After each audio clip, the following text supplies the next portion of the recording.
to regain your legal and moral right to self-determination.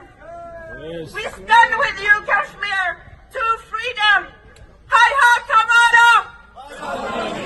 آج Denmark کے دارالحکومت coupon ہیگن میں بھی کشمیر سوسائٹی کے زیر اہتمام آرٹیکل 370 اور 35A منسوخ ہونے پر ایک مظاہرے کا انعقاد کیا گیا اور یوم سیاہ منایا گیا، جس میں تحریک کشمیر اور دیگر پاکستانی تنظیموں نے شرکت کی۔ مظاہرین سے راجہ ساجد، انجینئر شفقت، رحیم انصر محمود، عدیل آسی، دیگر قائدین نے خطاب کیا اور کہا کہ کشمیر میں کرفیو لگے ہوئے آج 10واں روز ہے اور مودی سرکار نے کرفیو کی آڑ میں وہاں قتل و غارت کا بازار گرم کر رکھا ہے۔ کشمیر ایک جیل کا منظر پیش کر رہا ہے۔ مقررین کا یہ بھی کہنا تھا کہ مودی سرکار کو کوئی حق نہیں ہے کشمیر کے مستقبل کا فیصلہ ایک آرڈیننس کے ذریعے تبدیل کر سکے۔ یہ ایک متنازع علاقہ ہے اور اس کا حل UN کی قراردادوں کے مطابق ہونا چاہیے۔ کشمیری قوم اس مودی کے آرڈیننس کو جوتے کی نوک پر رکھتی ہے۔ مودی سرکار اس مسئلے کو اپنی ذاتی انا نہ بنائے، فل فار انڈین آرمی کو وہاں سے نکالے اور کشمیر کا فیصلہ